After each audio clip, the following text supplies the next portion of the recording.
नमस्कार दर्शक बंधु आपण मानक आम चैनल स्वागत जनाऊँ। दर्शक बंधु राशन कार्ड नहीं आसला बहुत बड़ खुशी खबर, बहुत बड़ गुरुत्वपूर्ण खबर। वीडियो को संपूर्ण भाव देखु। वीडियो को सब्सक्राइब कर सब्सक्राइब कर पाखुरता बेल बटन ऑन कर रखु। वीडियो भल लगे गोटे लाइक करूँ, अन्य मानक शेयर करूँ। सर्वप्रथम आपण राशन कार्ड रे आपण राशन केते पाउचंती, आपन को मिलुच कि नहीं, जदि मिलूना ताले कौन कले आपन को राशन मिलिबो। वर्तमान सुधा राशन कार्ड रे आपन 5 केजी चावल मिलूची, ताहाको वृद्धि करचंती राज्य सरकार। मोहन चरण माझी गोटे मुंड पिछा 10 केजी चावल एवं अन्य इत्यादि सामग्री सब मिलिबो। ए वीडियो माध्यम संपूर्ण खबर जानतु। चलतु डेट न करी वीडियोटी आरंभ करवा।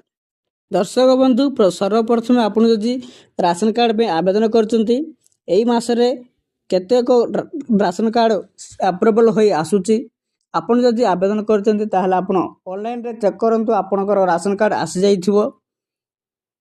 जदि आसी जाइछि सेटारे डाउनलोड करी आपन पंचायत को जांतु। सेटारे आपन सामग्री मिलिबो। चावल गोटे मुंड पिछा 10 केजी, मांडिया 2 केजी, गहम 2 केजी। एपरि भाबे एप्रिल मासटारू आरंभ हेबो।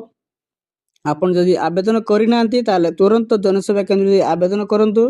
जदि नाम जोड़िवार अछि ताहा मध्ये ऑनलाइन माध्यम करंतु।